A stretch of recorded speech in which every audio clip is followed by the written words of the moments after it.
Integrative Medicine Grand Rounds. Good morning and welcome to the Osher Center for Integrative Medicine Grand Rounds. My name is Peter Wayne and I serve as the Osher Center's director. Today I have the distinct pleasure of introducing our speaker, Dr. Gloria, who's both a dear friend and a long-term colleague. In fact, it was through collaborating with Gloria on her first study of Tai Chi for heart failure patients more than 20 years ago that I made a decision to change careers from studying evolutionary biology to conducting research in integrative medicine. Having now co-authored well over 40 publications, it's fair to say that we've had a rich collaboration, and I've learned so much working alongside Gloria.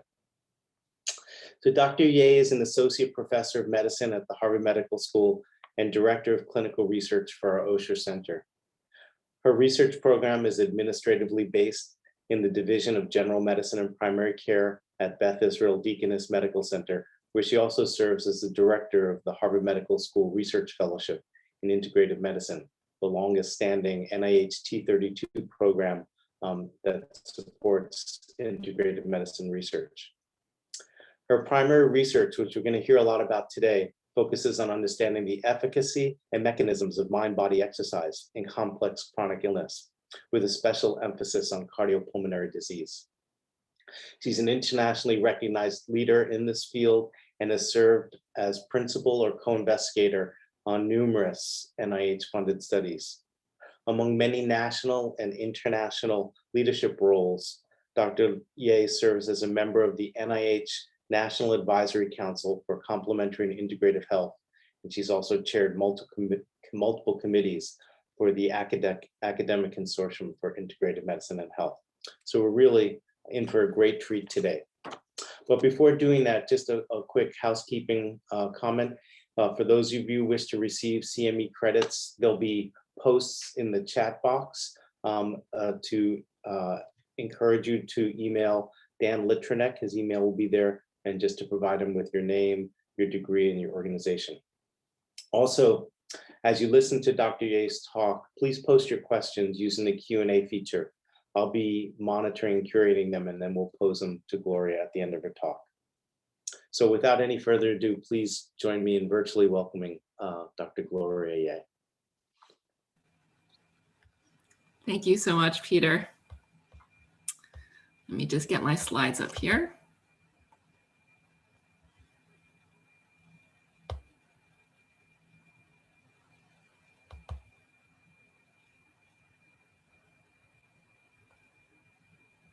How does that look? Does everyone see that? All right, great. So good morning, everyone. It's a pleasure to be here. I hope everyone had a nice holiday weekend. So I'm going to go ahead and get started here. So I have no conflicts of interest or disclosures to report. All right. So let's start at the very beginning. Let's start with what it is that I mean by the intersection of mind, body, and physical activity. So in the mind-body field, this is a very well-known Venn diagram depicting the mind, the body, and the spirit.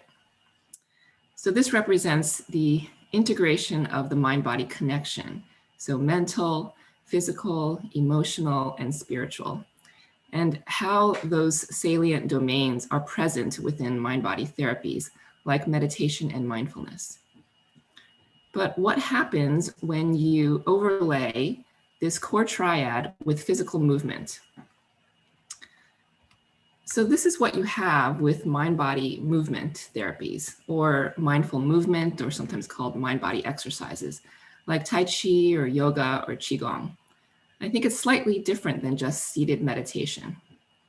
So I've always been interested in this intersection, sort of considering the mind-body connection and what you get with the mindfulness and the meditative aspects, and then what the movement and the exercise of mind-body movements might add, and how the inherent movement affects or is integrated with these other mind-body domains, and how all of this impacts the individual.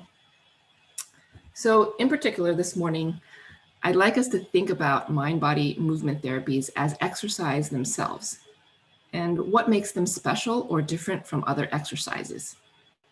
And also to think about mind-body movement as agents to change or interventions to promote physical activity behavior given their movement aspects. So this is what I'm going to share with you over the next hour, some of my thoughts and research related to these concepts. And I'll do this mostly within the context of cardiopulmonary patients, as this is the model population within which I've studied this intersection.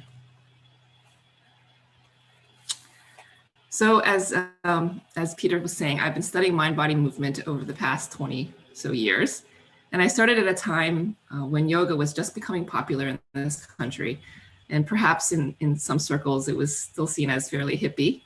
Tai Chi, on the other hand, in the US was less known, but gaining traction.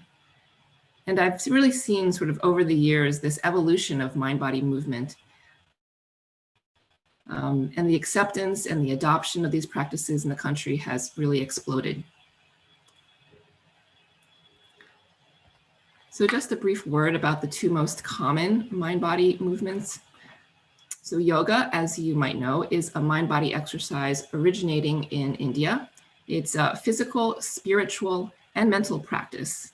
In the West, the emphasis is sometimes more on the asanas or the physical postures, but certainly includes pranayama breathing and meditation. Similarly, Tai Chi is a mind-body exercise with origins in ancient Chinese martial arts and healing arts. And it includes slow, intentional movements coordinated with the body and breath awareness. It involves active relaxation of both the physical body and the mind. And much of my own research has been with Tai Chi, so I will focus more on that. But I think the same core principles apply across both the mind-body movement modalities.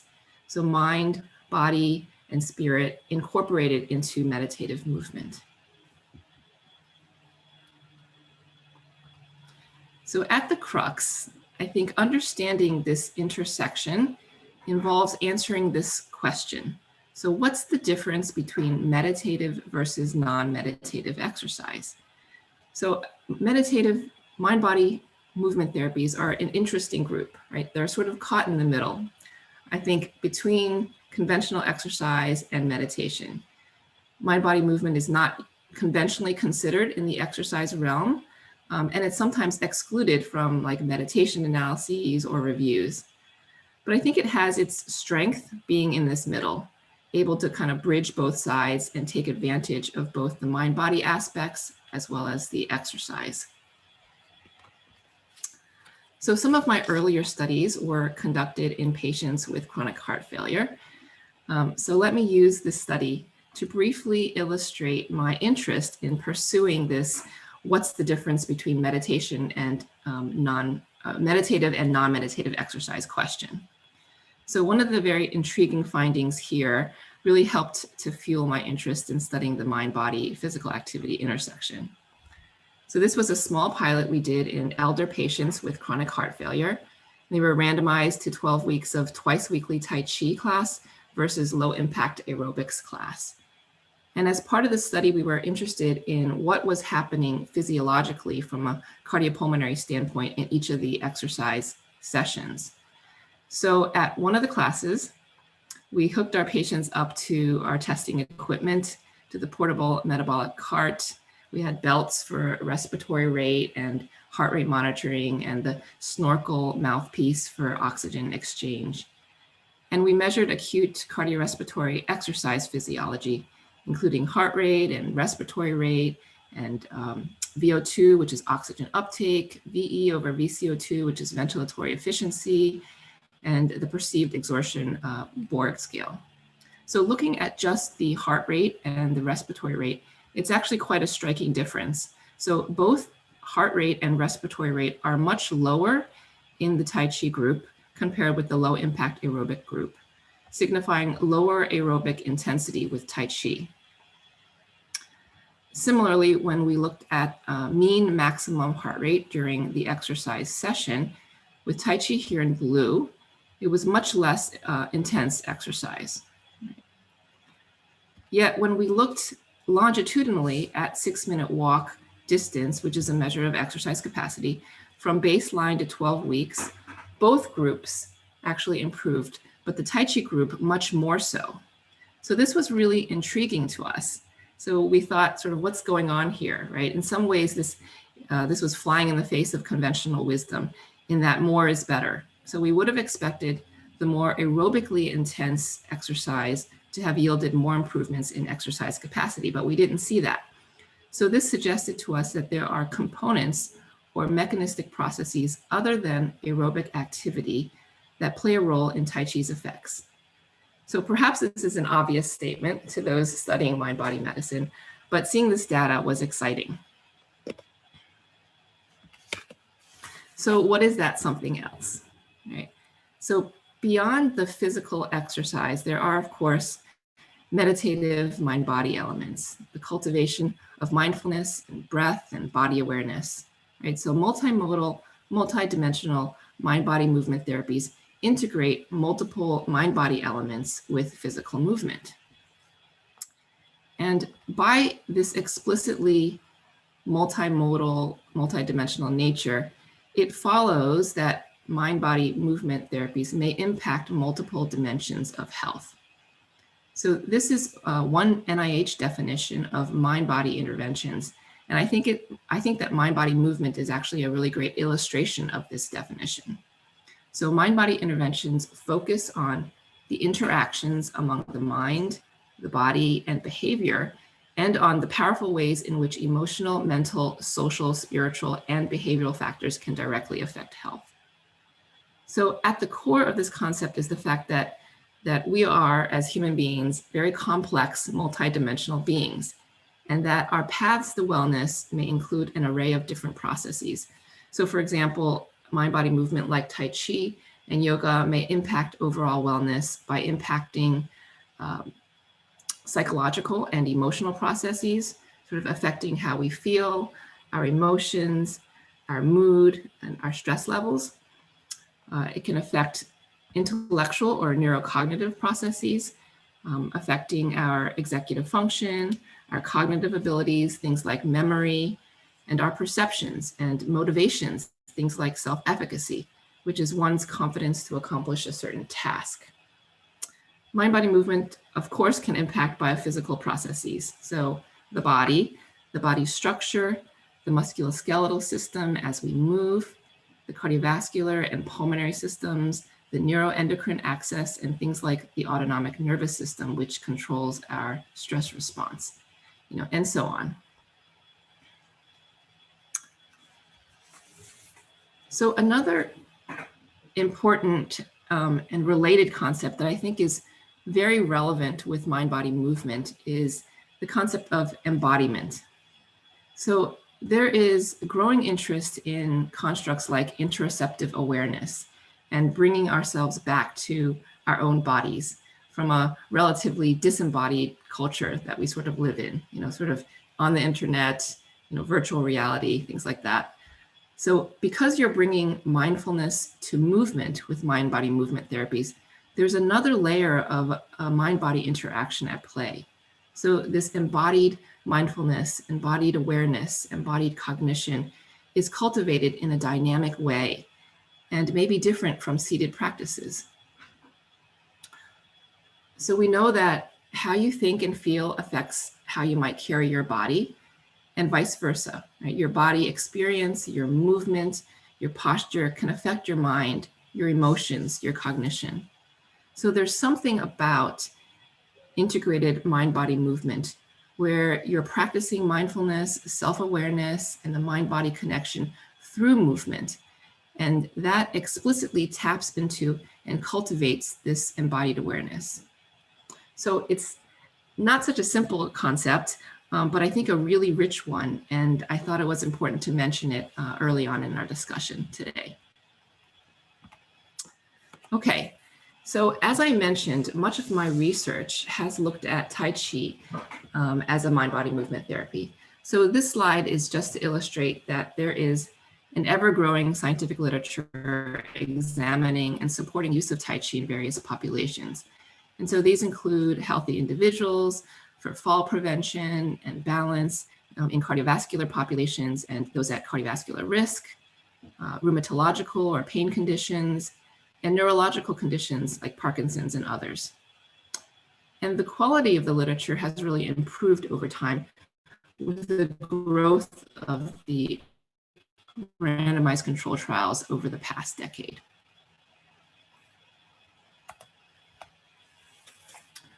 So as we talk about the mind-body physical activity intersection, as here the problem of physical activity. So prior to COVID, this was the pandemic that everyone was talking about. This image shows the red areas as places where greater than 50% of the population is sedentary. So, here we are in the red in the United States. So we have a big problem. I know I see this every day in my clinical practice, this problem. And we all struggle, myself included, with maintaining regular exercise. So the question is, how might mind-body therapies play a role in affecting this problem? So let's look at this question in patients with chronic cardiopulmonary disease. So part of the richness of integrative medicine is that, it recognizes this integration and crosstalk between systems in our body. So here we start with the heart and the lungs working together. But as we consider the whole patient experience, we'll see an even more holistic integrated picture that emerges. So as I mentioned, much of my research has been in these two patient populations, COPD and chronic heart failure. And these two disease populations have been ideal, I think, for studying mind-body movement and this interesting intersection with physical activity. And I'll share a bit why I think so in the rest of the presentation. So COPD is a syndrome of progressive airflow limitation due to airway or alveolar abnormalities. It's usually due to exposure to harmful environmental toxins, most commonly smoking. It's a leading cause of morbidity and mortality in the US and worldwide, actually. That's really increasing. Heart failure is also a chronic progressive syndrome where the heart is not pumping efficiently to meet metabolic demands. Heart failure is actually the most common Medicare diagnosis, and it's increasing in prevalence due to the aging population. And both conditions are associated with very high morbidity and patient burden, and both conditions are extremely costly to our healthcare system. And the two conditions share a similar patient experience that make them very suitable for studying mind-body movement. So they share some pathophysiology like neurohormonal sympathetic overdrive.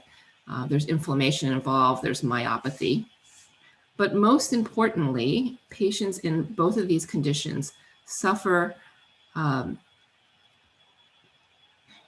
with breathlessness, dyspnea, exercise intolerance, and deconditioning. These patients have a very high risk of sedentary behavior. So for example, studies show that COPD patients are more sedentary when compared with age-matched controls. And this decreased physical activity is actually present at all stages and severity of disease, even at the very, very early beginnings of airflow obstruction. And it only worsens as COPD disease severity progresses. So these conditions also have a high prevalence of comorbidities like anxiety and depression and musculoskeletal issues, which further affect the ability to engage in physical activity.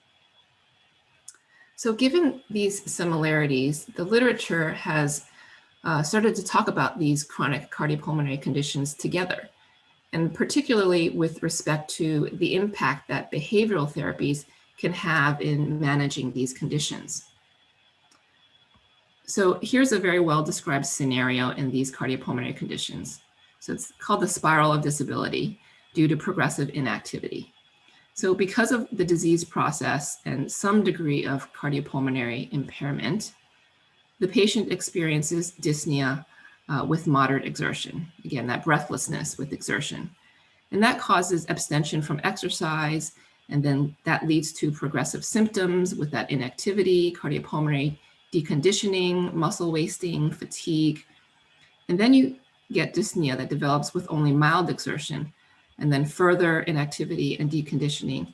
And eventually, you have dyspnea with just simple ADLs and even at rest.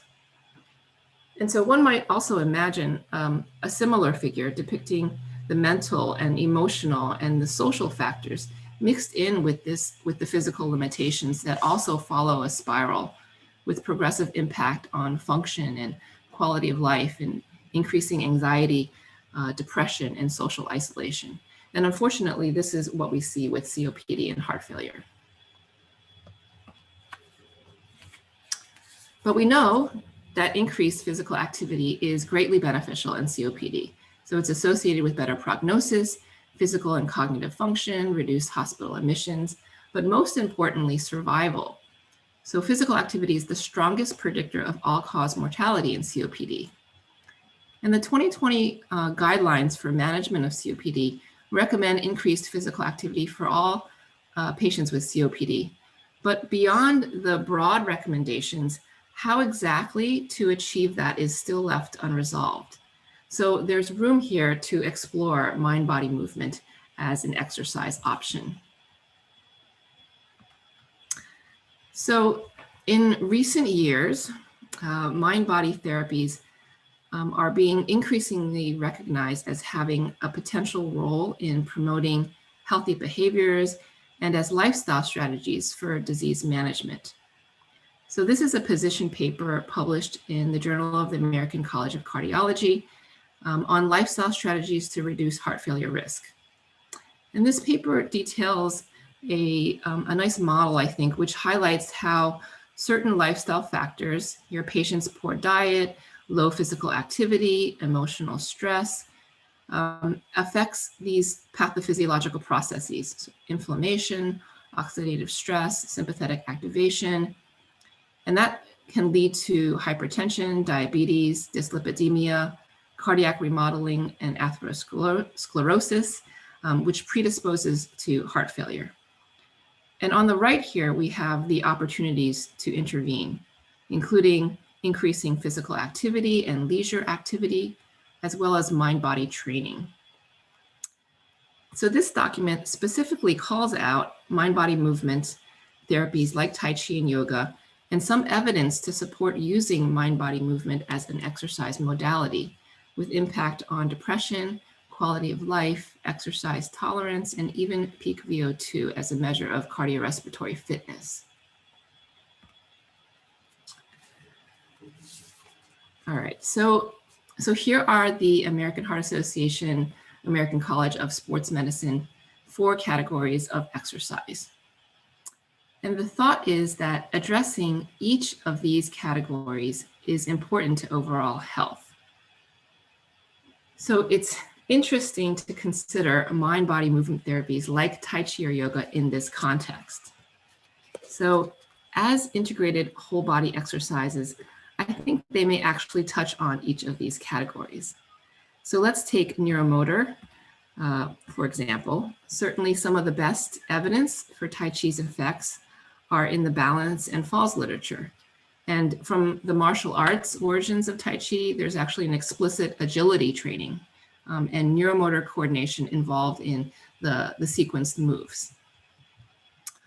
Resistance and strength training is also inherent, particularly core strengthening, but also both upper and lower extremity training. As much of Tai Chi is actually done in an upright position, so the different stances you have can actually train, the lower extremities. And of course, stretching and flexibility is, a key element of yoga postures.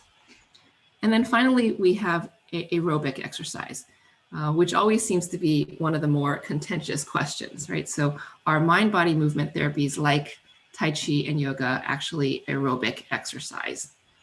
So we can consider that, and we can measure that, right? So this is a picture from the literature of someone hooked up to the metabolic cart while doing a yoga posture. And depending on how vigorously the posture is done, the depth of the stance, the speed of the movements, and even the fitness of the actual individual doing the posture, the intensity of this exercise can vary.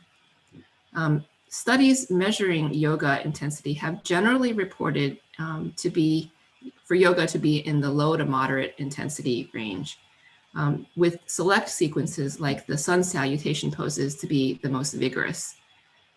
And we can do a very similar setup here in measuring Tai Chi intensity.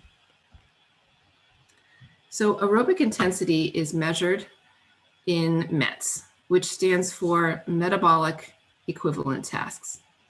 And 1 MET is equal to the amount of oxygen consumed while sitting quietly at rest.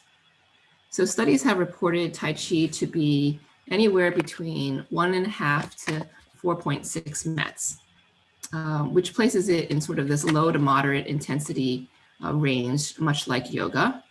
And that's about 40 to 70% of your maximum heart rate. So somewhere between kind of walking a slow stroll to leisurely biking, right? But again, we know that there's actually great variability across studies in the intensity of these interventions. And there's also inter and intra individual variability. So depending again on the cardiorespiratory fitness of the individual, the training style, and how one practices, duration, speed, stance, these all matter and may affect the aerobic intensity. Okay, so this is a study where we looked at Tai Chi as a promising exercise option for high-risk patients with coronary heart disease who had declined cardiac rehab. So this was a feasibility acceptability study examining dosage that compared 2 active Tai Chi interventions, twice weekly Tai Chi versus 3 times weekly Tai Chi plus additional maintenance classes. And for today's discussion, I mentioned this study to simply show that how we saw an increase not only in quality of life and in weight, but also a significant increase in MVPA, which is moderate to vigorous physical activity utilizing objective accelerometry. We saw this at 3 months and at 6 months, and more so with the high dose of Tai Chi. And this was striking to us, given that these patients were those who declined cardiac rehab. So perhaps they had a fear of exercise or were relatively resistant to behavior change. So this suggested that there may be an advantage to perhaps a gentler, less threatening type of mind-body exercise that allow patients that wouldn't otherwise have engaged to engage. So as we think about mind-body movement as a physical activity modality itself, there may be many populations for which it might be very suitable to use mind-body movement as an exercise, perhaps for the most deconditioned or resistant to exercise. Or mind-body movement might be used as a gateway exercise. So this is a term used to describe an initial exercise that's a bridge to something else more vigorous, perhaps down the line. Here's another study we conducted in patients with chronic heart failure. So patients were randomized to 12 weeks of twice weekly Tai Chi versus a time-matched attention education control. And after 12 weeks, we saw an increase in overall physical activity in the Tai Chi group, specifically activity outside of the Tai Chi classes, which speaks to mind-body movement as perhaps facilitating other physical activity. And we also saw increases in mood, quality of life, and exercise self-efficacy. And we considered these as possible mediators or pathways to that increased physical activity. So, for example, comorbid depression is highly prevalent in heart failure and may impact an individual's motivation and capability to just get up and move, right? So improving one's mood and exercise self-efficacy is certainly relevant in increasing physical activity.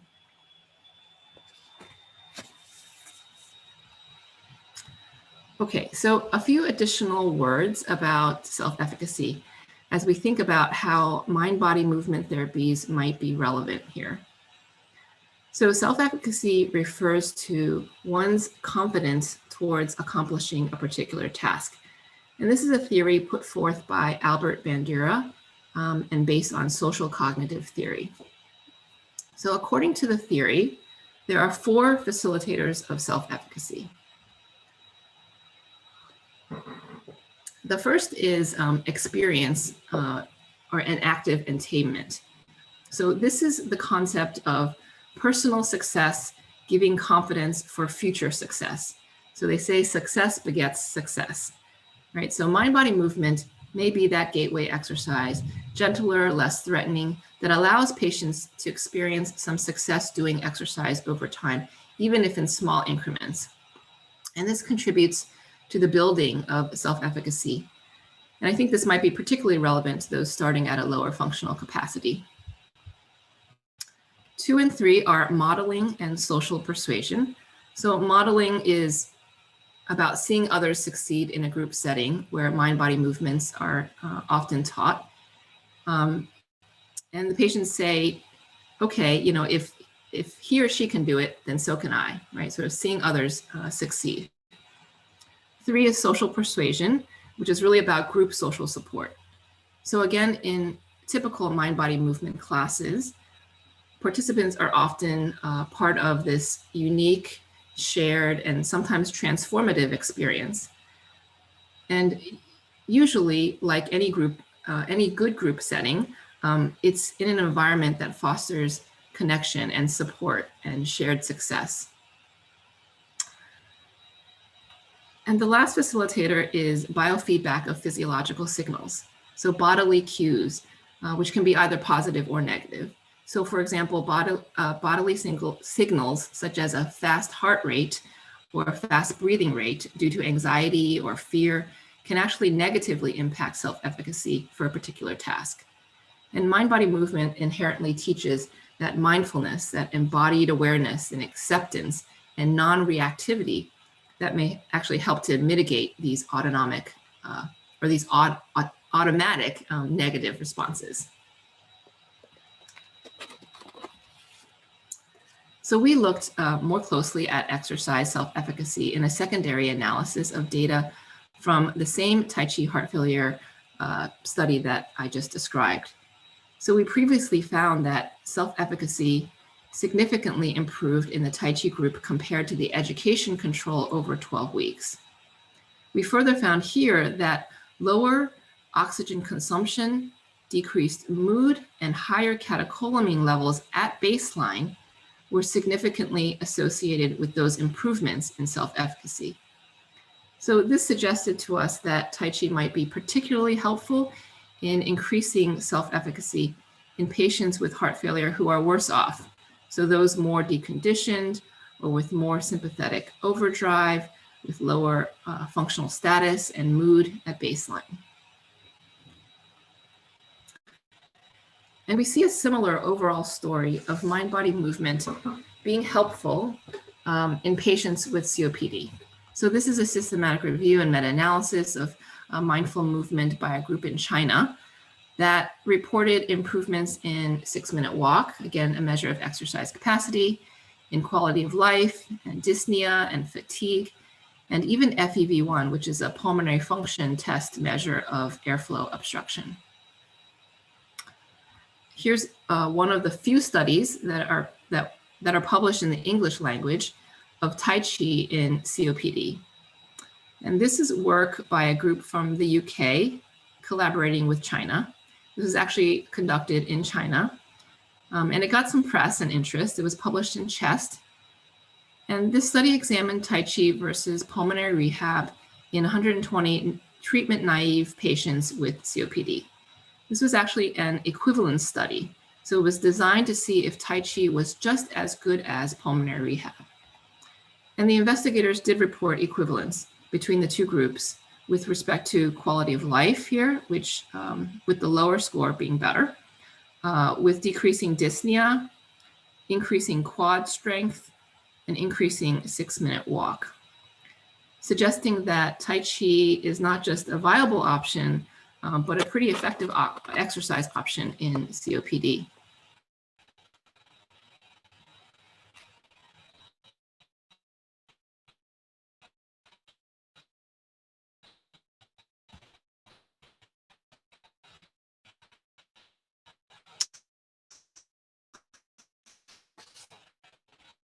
Okay, so let's just stop for a second and piece together the multi-body movement, using potential for mind-body movement to further support engagement in other physical activities. So let's consider this in the context of behavior change. So this is a figure that depicts the multiple processes that have been shown to be impacted by mind-body interventions, and that I think might be relevant for mind-body movement in affecting positive behavior change.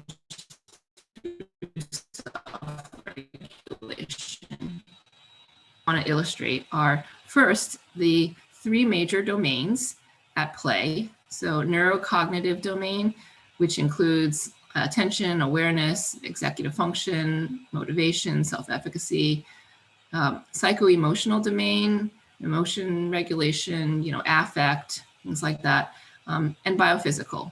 So, neuroendocrine physiology, cardiopulmonary physiology, which is not listed here, body awareness, physical function, etc.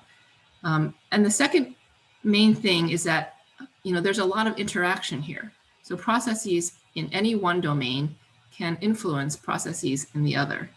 So for example, emotion regulation or positive affect might influence, intrinsic motivation or self-efficacy. Or attention regulation and executive function may impact body awareness or one's ability to carry out tasks that impact physical function. So again, three major domains, and that there's interaction between all of these processes around self-regulation.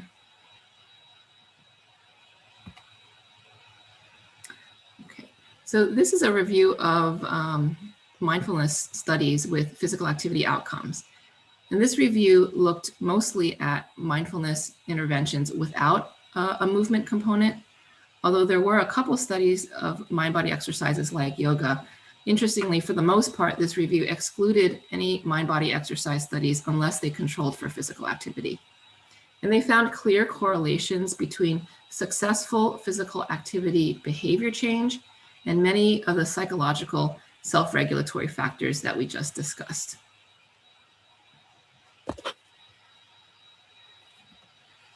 Okay, so for cardiopulmonary disease, a simplified model might look like this.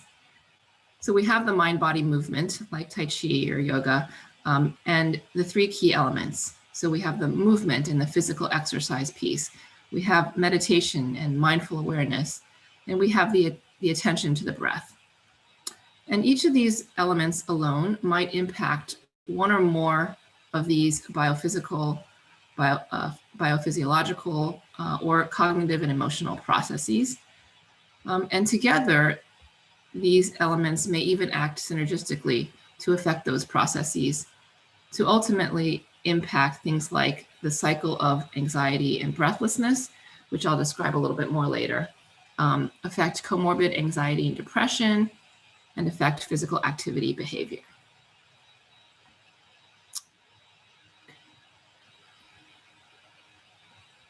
So let me tell you a little bit more in detail about a recent study that we completed utilizing Tai Chi as an exercise maintenance strategy after pulmonary rehab in patients with COPD. And this study was called LEAP, which stands for Long-Term Exercise After Pulmonary Rehab. So there's a lot of interest in maintaining physical activity after pulmonary rehab. So pulmonary rehab programs are typically conducted in hospital settings, about 8 to 12 weeks in duration. And there are problems with pulmonary rehab, such as underutilization and access issues. But for those that do engage in pulmonary rehab, we know that these programs actually clearly improve exercise capacity, decrease breathlessness, and improve health-related quality of life in COPD. But the problem is that despite short-term improvements, these benefits all but diminish to pre-rehab levels within 6 months if the patients do not continue to exercise. And different strategies have been studied, including continued supervised rehab in hospital settings, various home-based exercise programs, But these have all yielded, or the studies of these have all yielded mixed results. And currently there's no accepted maintenance strategy.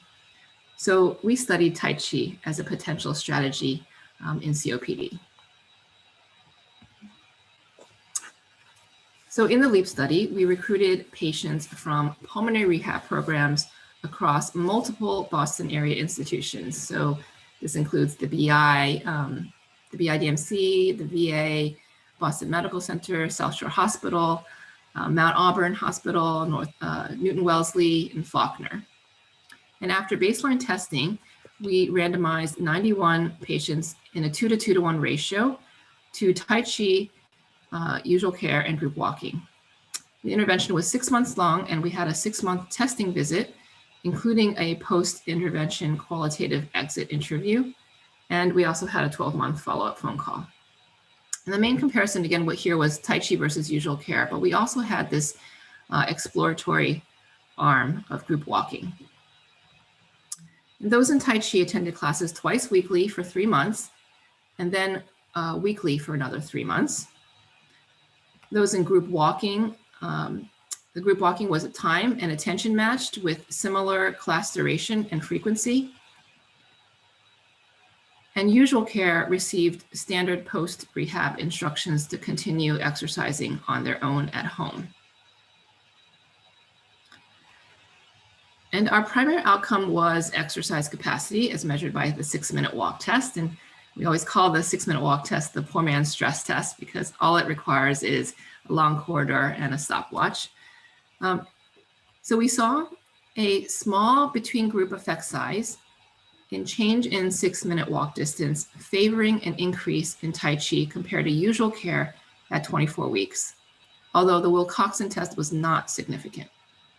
There was, however, a significantly greater percentage of participants in Tai Chi who improved 6-minute walk distance at 24 weeks compared to usual care, so 64% versus 39%. And within Tai Chi, there was a 43-meter increase in walk distance at 12 weeks, which decreased to a 22-meter gain at 24 weeks. But in contrast, usual care and group walking had non-significant decreases from baseline to 24 weeks in their walk distance.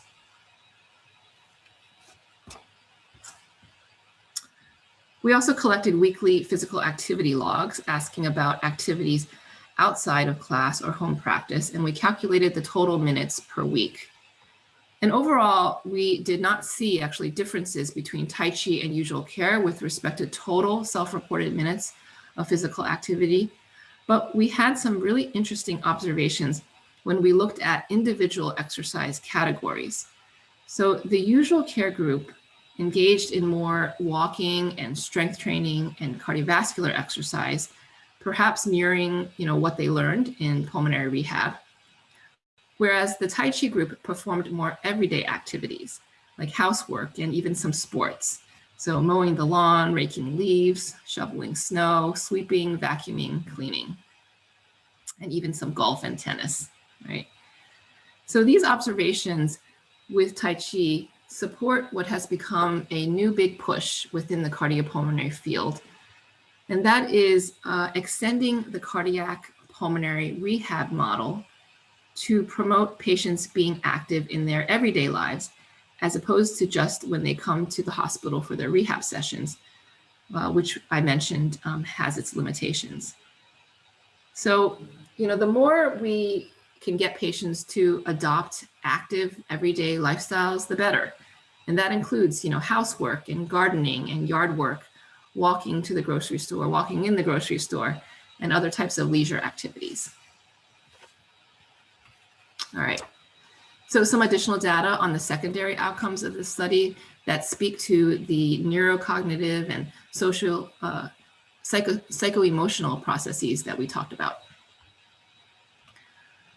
So we saw small changes favoring Tai Chi versus usual care in health-related quality of life, in fatigue, in mastery and COPD self-efficacy. And these last two are those measures of patients' confidence and sense of control over their disease management. We also saw changes with Tai Chi versus group walking in social support. And within group analyses showed that these changes in COPD self-efficacy, in increased social support, and increased or decreased perceived stress were mainly changes seen in the Tai Chi group.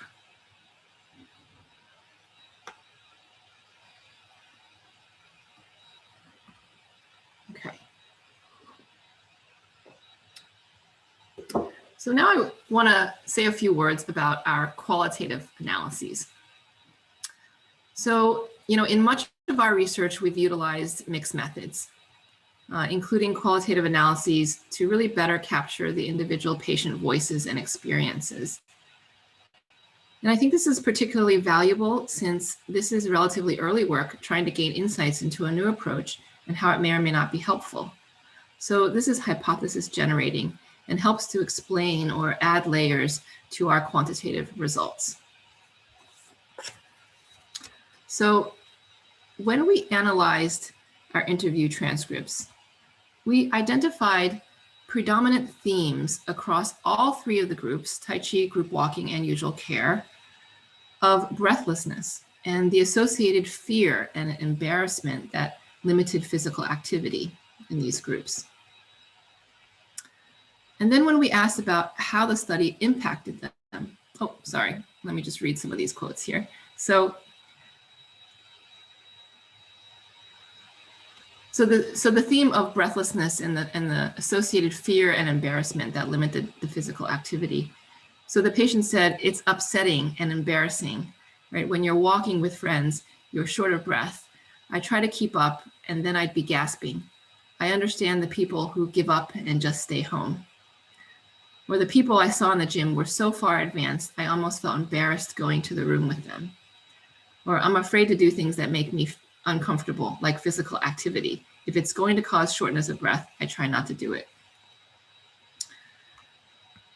So then when we asked about how the study impacted them, in both the Tai Chi and the walking groups, participants reported that with the intervention, they experienced improvements in energy and endurance.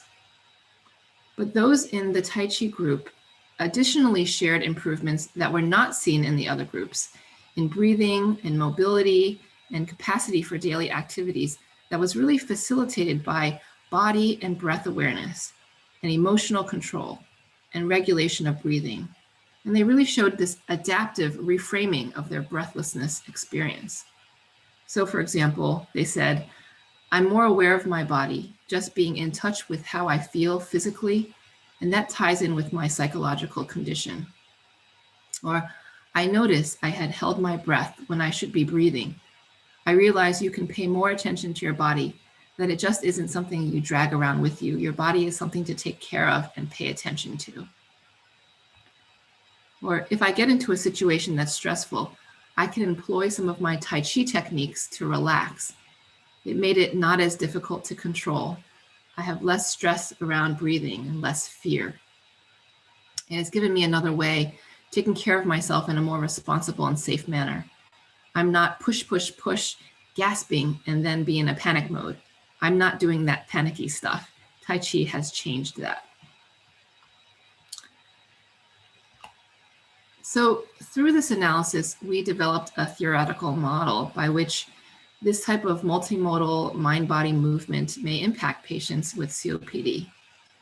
So that through these important cognitive, emotional, and physical processes, Tai Chi may act upon diminishing fear and embarrassment associated with breathlessness, and together with improved physical function, stamina, and energy, can help to facilitate physical activity, improve function, and quality of life.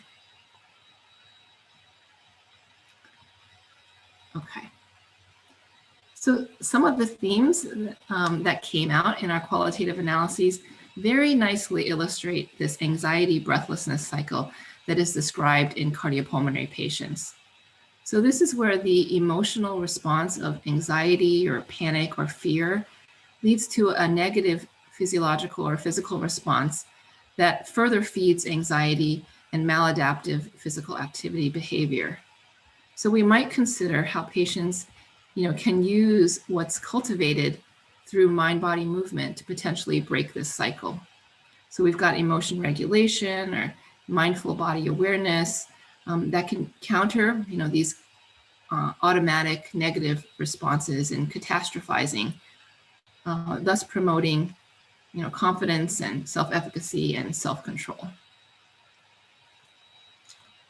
Okay. So I can't very well talk about mind-body movement and behavior change without mentioning the science of behavior change. So this is a trans NIH initiative to identify and study key mechanisms underlying successful, healthy behavior change, like promotion of physical activity. And there's actually been lots of interest in mind-body therapies. And the work done thus far has identified 3 main domains as particularly relevant. So the first here is self-regulation, then stress reactivity and stress resilience, and interpersonal and social processes, which these 3 should really sound familiar by now, as these are the same areas that we've been discussing as salient in mind-body movement. And there are a lot of exciting studies going on, much of them looking at neuromechanisms with mindfulness-based interventions. But very few studies in this initiative have focused on mind-body movement. So I think that this is an area that is ripe for research.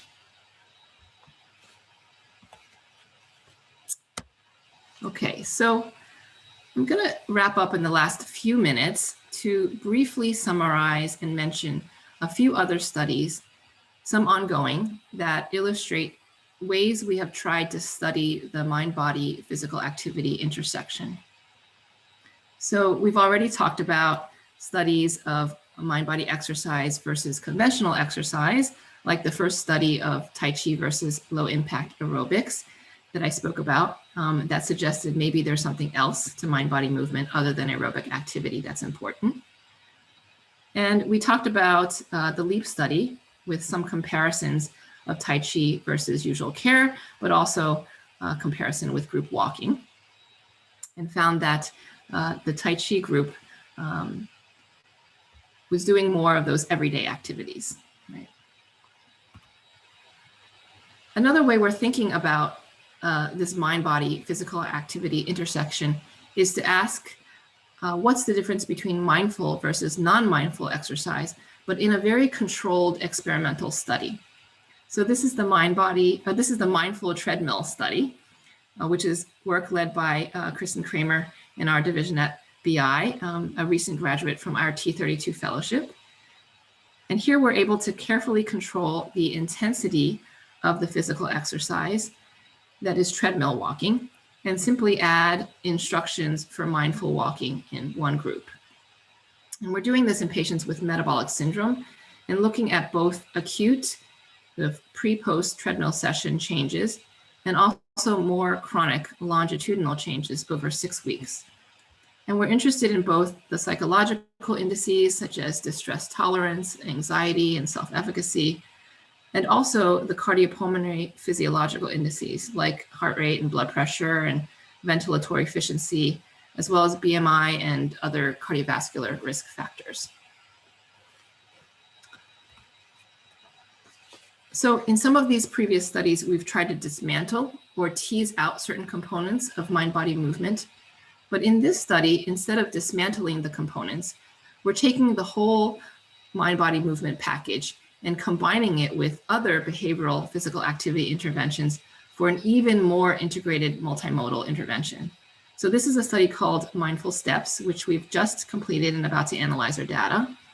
And this is about developing and testing an intervention that includes an online web platform with educational motivational content, coupled with a Fitbit for step goals and feedback, and a whole video curriculum and classes that teach mind-body principles to promote walking in patients with COPD and heart failure. This is a screenshot of the platform webpage, which gives each individual their own feedback graph with their steps that they walked that week. There's a video library teaching mind-body skills in the context of walking, educational tips and motivational messages, and an online community forum. This is our theoretical model, which I don't have time to get into, but just to say that, we focused on self-awareness and mindfulness and intrinsic motivation and some of those other facilitators of self-efficacy from Albert Bandura that we talked about. And that leads to increased self-efficacy and long-term physical activity adherence and walking. Okay. So now we're back to where we started and thinking about this intersection. So taking that holy triad of mind, body, and spirit and overlaying it with physical movement and exercise to get mind-body movement. And we discussed mind-body movement as exercise itself, but also as a potential gateway exercise or otherwise affecting self-efficacy or self-regulation towards positive behaviors. So in words, this is the summary and the key take-home points. So mind-body movement therapies occupy a unique domain within mind-body medicine. As exercise modalities, mind-body movement therapies can offer aerobic, neuromotor, strength, and flexibility training as exercise themselves or as bridges to other exercises. As multimodal interventions, mind-body movement can affect dimensions of whole person health. From cultivation of integrated body awareness through movement, self-regulation, and cognitive emotional processes, mind-body movement therapies can promote positive behavior change and support overall everyday physical activity. And then studying mind-body movement therapies in chronic cardiopulmonary conditions provide insight into mechanistic processes, helping us understand this interaction between anxiety and breathlessness and how we might intervene, how mind-body movement therapies may impact mental health, and how they might address sedentary behavior. So it's impossible to list all of the people that I would like to acknowledge for helping to make this research possible, and I knew I would have missed folks if I tried, but I do want to make sure to thank my research team and staff and many RAs over the years that have supported this work. Of course, my co-investigators and my collaborators, and Dr. Wayne, of course, and our mind-body instructors who have really taught me a whole lot over the past 20 years. And of course, a special thank you to our patients. Thank you very much for your attention. Thank you, Gloria. That was a remarkable presentation, so rich in content and broad in the scope of issues that you and your team have been addressing. There's so many questions online, and unfortunately, we don't have time to do too many of them. Some of them you've answered already, and people have appreciated that in the question and answer. So thank you for that. But given that you're a clinician researcher, I'm going to lob a couple practical questions to you about how your work translates out into the community. So would you say that people need to get medical clearance or pre-tests are needed for people with high-risk cardiovascular conditions to begin practicing? Are all styles of Tai Chi equally okay, or would you recommend those that have specifically been adapted for these populations? Yeah, I mean, I think it depends on the population that you're talking about. In general, and what we've seen through our studies is that for the most part, Tai Chi, mind-body movement is very safe. With any exercise, starting any exercise, we do ask our more high-risk patients to talk with their physician at least to let them know that they're starting something. I don't think there's any formal sort of medical clearance that's needed. And I think, in some ways it's not such an easy question because there are so many different, styles out there, as you very well know. With different emphases, some that may be more vigorous and others that really much more emphasize the mind-body or the meditative aspects. And there are some styles that really have been adapted so that they can be done seated, or very much modifiable, to the patient's abilities. And I think, finding, the right place or instructor, that has experience working with patients with some disabilities, might be helpful because they may be more adept, at recognizing how and when to modify. But in general, these exercises, and we see, through our studies and other studies that have really modified to many different populations. Thank you. Well, I know that it's first day back after vacation, so I don't want to hold our participants up in their transitions. So I wanted to end by thanking you, but also making a couple of announcements, one of which is relevant to this topic. There's some questions about how people can pursue some Tai Chi training at the Osher Center. And we will be posting a workshop announcement that's going to be held on August 7th. It's free to all MGB employees and their families. We've been running these all summer. So the latest one is not up yet, but put it on your calendar. The other thing I wanted to alert people to is our next Grand Rounds is going to be led by the chief of our Division of Preventive Medicine at Brigham Women's Hospital, Dr. Joanne Manson, and she's going to be talking about some leading edge research related to vitamin D and COVID-19. So I think there'll be some really interesting things there. And then on September 7th, our colleague from Memorial Sloan Kettering Cancer Center, Dr. Jun Mao, will be discussing his evidence-based integrative oncology program.